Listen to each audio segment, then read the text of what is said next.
Now, I have to talk about this Nick Fuentes thing because as we go into the future, we have to talk about Donald Trump and who we are as well as who the left is. Now, you probably know the story by now. Kanye West went to have dinner with Trump to ask Trump to be his vice presidential candidate in Kanye West's 2024 presidential run, which I'm sure Trump thought was great. And Kanye West, who is an anti-Semitic lunatic, he's a nutbag. He's a guy with a mental illness. He went, but he brought with him Nick Fuentes, who is not a guy with a mental illness, who is an actual anti-Semite garbage guy. You know, he's a guy with an evil philosophy, right? And he's a Holocaust denier. He's a guy who once said that Jim Crow segregation was good for, quote, them and good for, quote, us. And here's just a cut of Fuentes joking about how the Holocaust couldn't have happened mathematically. Cut 3. Max says, if I take 1 hour to cook a batch of cookies and Cookie Monster has 15 ovens, working 24 hours a day, every day for 5 years, how long does it take Cookie Monster to make 6 million batches of cookies? I don't know. That's a good question. Certainly, oh, no. It doesn't really sound correct to me. Wait a second. It takes 1 hour to cook a batch of cookies, and you have 15 ovens, probably in 4 different kitchens, right? Doing 24 hours a day, every day for 5 years. How long would it take you to make 6 million? I don't know. It certainly wouldn't be 5 years, right? The math doesn't seem to add up there. So there he is being snarky about, mothers and their children being led en masse into gas chambers and exterminated. That's what he's making jokes about. I'm sorry, but that makes you a garbage person. Whenever I attack Fuentes, I get comments, lots of comments from his followers saying, why don't you debate Nick Fuentes? And I've explained this before, but I'll explain it again. Here's a mind experiment. If scientists came out and they said, we've done tests, genetic tests, and we've found out, beyond a shadow of a doubt, we've proved, our tests show that there's no difference between women and men. There's no emotional difference. There's no mental difference. There's no psychological or, feeling difference. And that's what our test shows. What would you say? You would say, I don't care what your test shows. That's crap. That's crap, right? So I don't care whether Nick Fuentes wins or loses a debate. Never mind against me, who doesn't really care about debating. But even if he beat, not likely, but if he beat Shapiro in a debate, it wouldn't matter. I would say the same thing. I don't care what he believes. It's crap. You're laughing at children being murdered. You're laughing at anybody being murdered. Your philosophy sucks. Your philosophy sucks. And it doesn't matter whether you win a debate. It doesn't matter how clever you are. There's something I had a school teacher tell me when I was a kid. He said, it doesn't matter how smart you are if you have the manners of a pig. Well, it doesn't matter how smart you are if you have the moral philosophy of a wolf either. So Kanye, who has an excuse because he's mentally ill, he's a sick person, went on the Timcast, and Tim Pool's a good guy. He challenged him because he was saying the press are all Jews and the Jews are after me. And the minute Tim challenged him, Kanye stormed out. But then he came back and he took with Fuentes, he's traveling around with Fuentes now, he went on Alex Jones's InfoWars. And this is what he said. This is cut 12. I see good things about Hitler also. I love everyone, and Jewish people are not going to tell me, you can love, us, and you can love what we're doing to you with the contracts, and you can love what we're pushing with the pornography. But this guy that invented highways, invented the very microphone that I use as a musician, you can't say out loud that this person ever did anything good, and I'm done with that. I'm done with the classifications.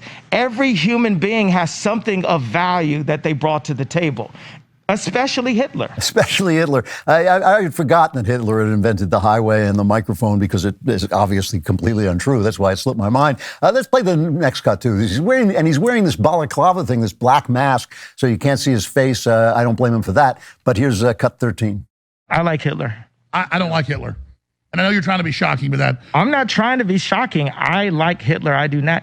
The Holocaust is not what happened. Let's look at the facts of that. And Hitler has a lot of redeeming qualities.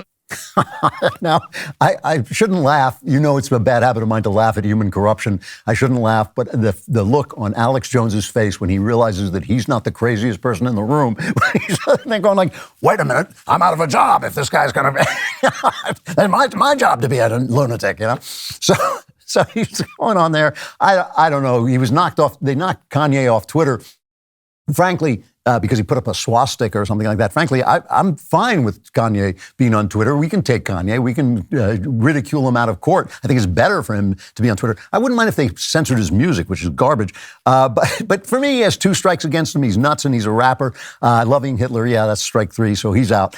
But Fuentes doesn't have the excuse of being crazy. So what about Trump? What about Trump? Now, everybody says that Trump was trolled, and Fuentes is good at this. He was in a picture once with Michael Knowles, who didn't know who he was, so he set up Knowles. He's good at insinuating himself into places. Trump apparently didn't know who he was. He didn't, Trump does not have as far as I'm concerned, an anti-Semitic bone in his body. I don't think he's a racist. I don't think Trump is a racist. And I think that, that's true. Obama, a lot of people have pointed this out. Obama hung out with raving anti-Semites like Farrakhan and Al Sharpton, terrible anti-Semites, and he hung up, never had to say a word about it, never had to defend himself, nothing. All of that's true. Boo-hoo. Life is unfair. Life in America is unfair because our press is corrupt, our press is corporate, and our press is leftist. Life is unfair. So it's unfair. However, so I'm not blaming Trump for anything. I'm not associating him with Fuentes. I'm not saying that he's the person. And I know the left is doing that. We're all anti-Semitic. And it's just ridiculous that the party of, Rashida Tlaib is going to call us anti-Semitic. So that's ridiculous. All of that's ridiculous. Trump has no class.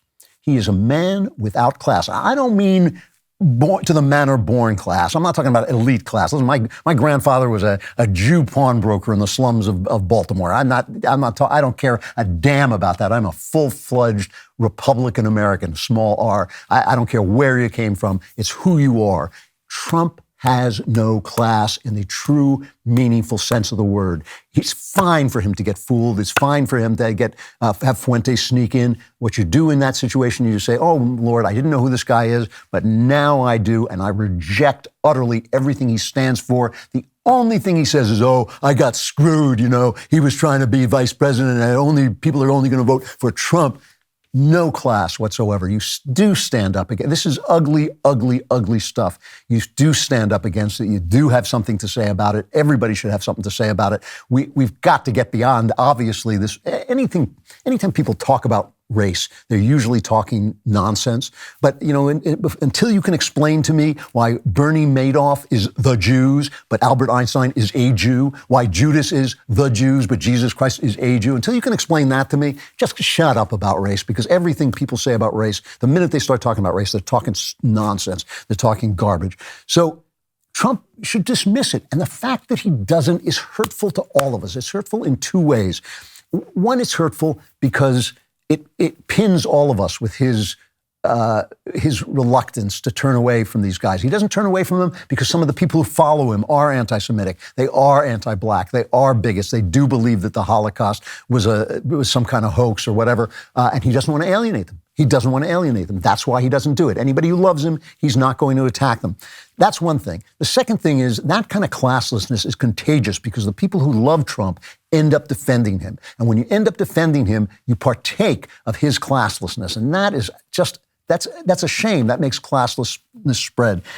Listen, I voted for Trump twice. If he runs against another leftist, I'll vote for him again if I have to.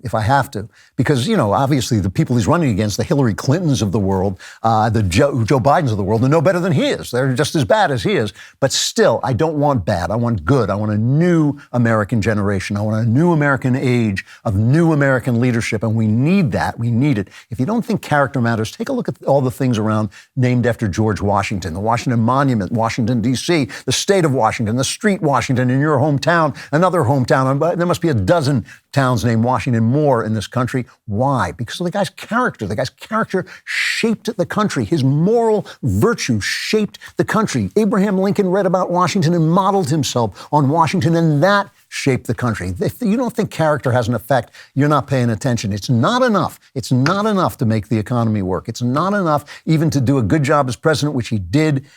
You got to have a little class. You got to have a little virtue. You got to have a little character. Like I said, if I have to vote for him, I will. But when I look to the future, I'm looking for the next guy who comes along and who can control his lusts and can control his greed and can control his philosophy to bring it into line with that moral virtue which God shows us in our collaboration with nature. For more Klavan-y goodness, like and subscribe, and also please subscribe to the Andrew Klavan Podcast.